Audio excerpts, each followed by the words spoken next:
Okay, we are on the air. Yeah, hello, fellow citizens. Netizens.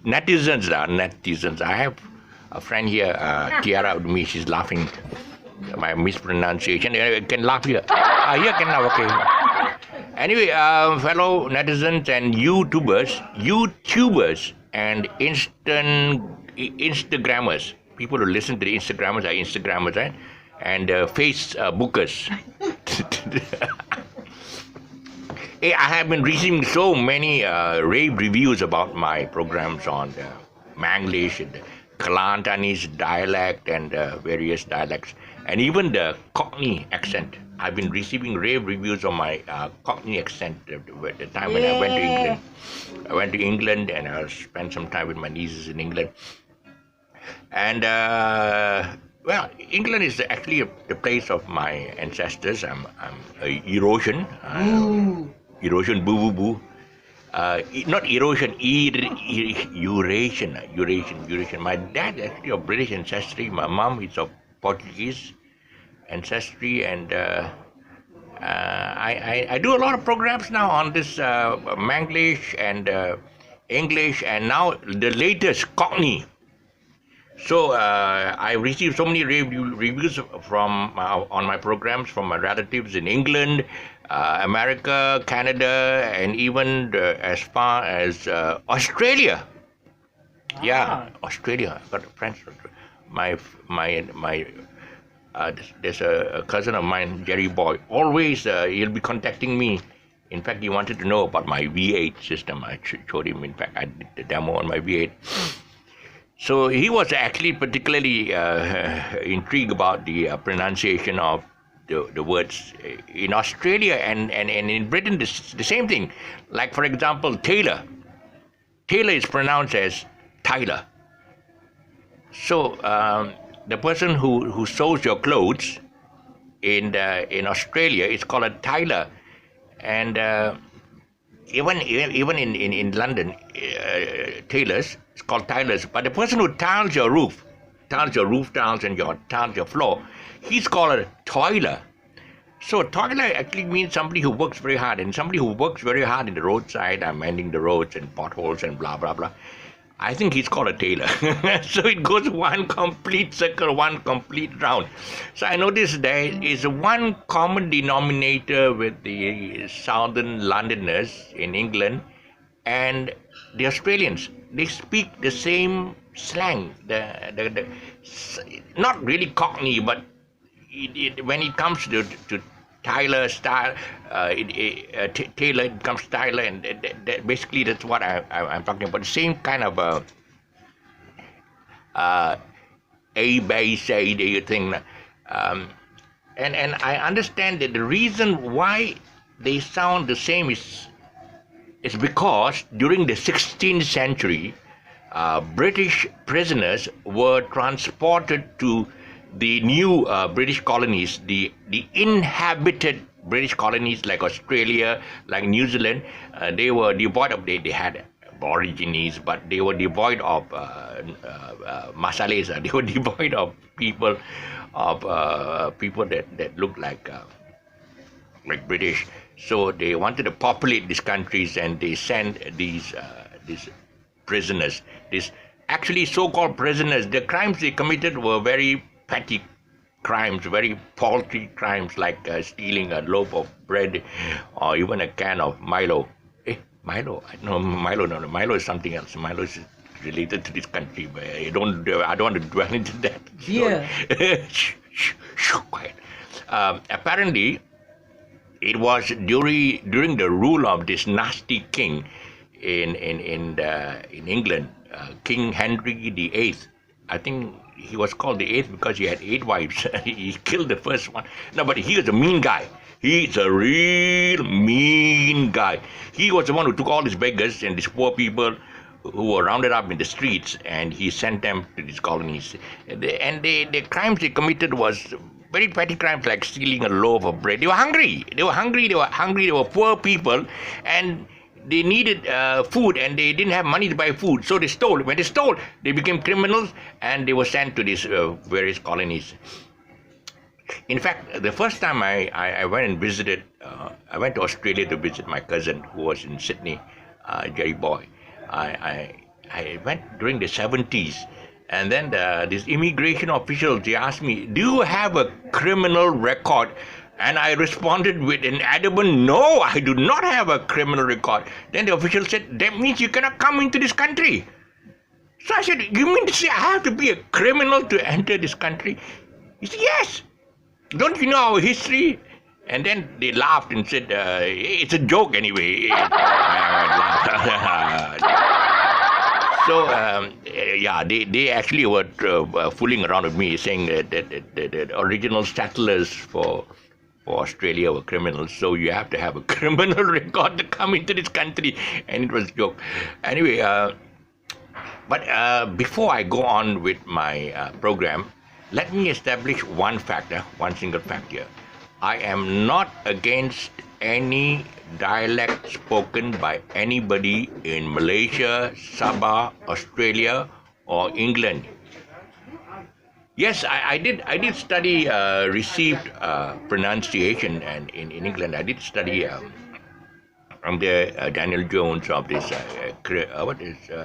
Cambridge University, and he wanted to establish this this received pronunciation thing in all the schools. He wanted all the school children to learn received pronunciation, and he started this dictionary called the Daniel Jones standardized English pronunciation. And what he did was, basically, because there were so many dialects in England at that time, and people couldn't understand each other. And also because of the advent of TV, mass media, they read the news on TV. They wanted everybody to understand what the newsreader is saying, so everyone could understand each other. So he came up with this thing called received pronunciation, where everybody spoke the same. And it's the same with Malaysia. It's the same with Malaysia. This bahasa baku, B-A-K-U-Ku. It came about because they wanted this. They wanted to standardize the bahasa Malaysia in Malaysia, and even in Indonesia. When I go to Indonesia, I can't understand. They speak the same language. They speak the same language as us. It's called Melindo. Melindo meaning they standardize both the bahasa Malaysia and the bahasa Indonesia. But I can't understand the Malay spoken by the adults. I can understand TV. I can understand the news on TV in Indonesia. I can understand clearly what is spoken on the news in India. I can understand school children, but I can't understand the adults because they're speaking dialect. So eventually, when the school children get older, everybody will be speaking the same language throughout. One second. I just put this on a pause mode for a while. No, never mind. It's okay. I got a friend. It's here. It's here. There. Hello. I'm on the air, so never mind. It doesn't matter. It's all 10 pieces. Are you recording? Yeah, I'm recording. Doesn't matter. Thank you. Okay.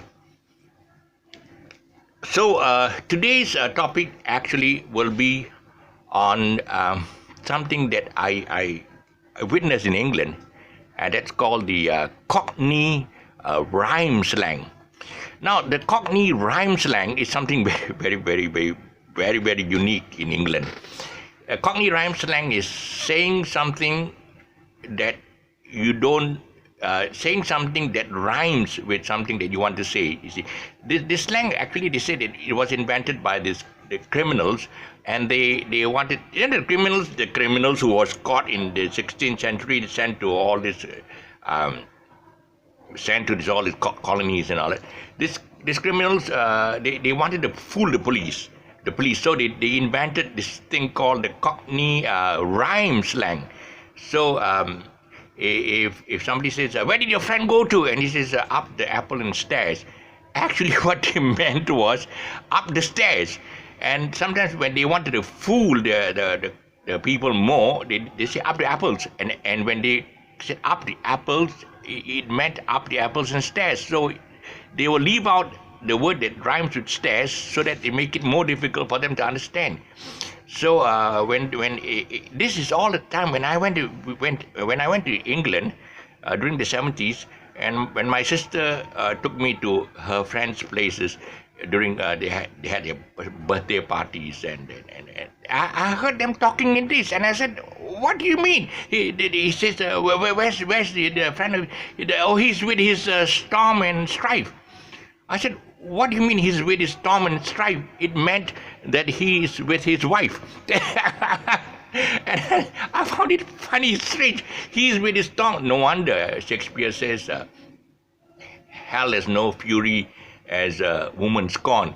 What she meant was Storm and Strife rhymed with wife, but they used these words to usual as a rhyme. The phone, Al Capone, a lot. So what happened to him? He fell on his bottle and glass. What do you mean fell on his bottle? They all drinking. They were drinking wine or drinking beer, and he fell on his bottle and glass. It meant he fell on his ass. So I said, "Oh, and what happened to your old friend?" "No, he's brown bread." "What do you mean by he's brown bread?" "It means that he's dead." And I said, "How can you say that? He's not dead." "Oh, then he's in bunny rubble." "Bunny rubble?"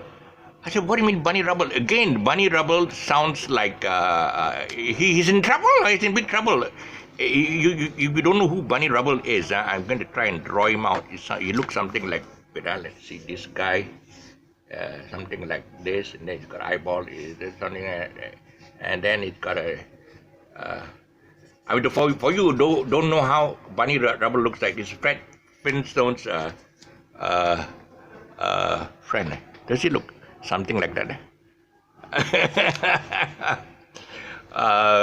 Those days we had this film this cartoon series called Fred Flintstone, The Flintstones, and Bunny Rubble is actually his neighbor's friend. So Bunny Rubble looks something. I think it's got something like this, and then he's got this hand.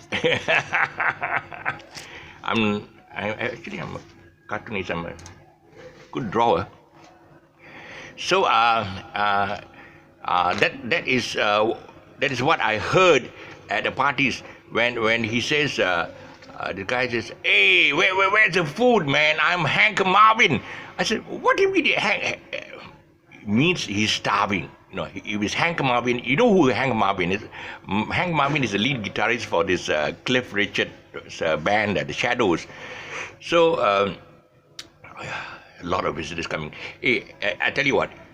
At the moment, I'm Hank Marvin because I haven't gone for my lunch yet. So basically, if I say I'm Hank Marvin, I'm starving. So I think I've got to go for my lunch now. And in the meantime, I've got to take a break here. I'm going to stop here for a while, and this will be my download for today. Please look at my my button. There's this. The word subscribe. Okay, please subscribe to my channel because I'm trying to make some money out of this monetization thing. So and I believe that this series I'm doing is well received. It's well received, like the received pronunciation. It's well received by Malaysians and the people alike, and they seem to like what I do because I've been around. I've apart from being Eurasian, mixed blood, British, and Portuguese ancestry and all. I can relate to all these various Manglish, various dialects in the country, and I've been around. Okay, I've been to Australia, I've been to England, I've been to where I've come across all this dialect substitutions of languages. So I want to bring my experience to the people who are learning English in this country. Okay. So in the meantime, in the words of Patrick Teo, blue skies and nice things. Bye for now.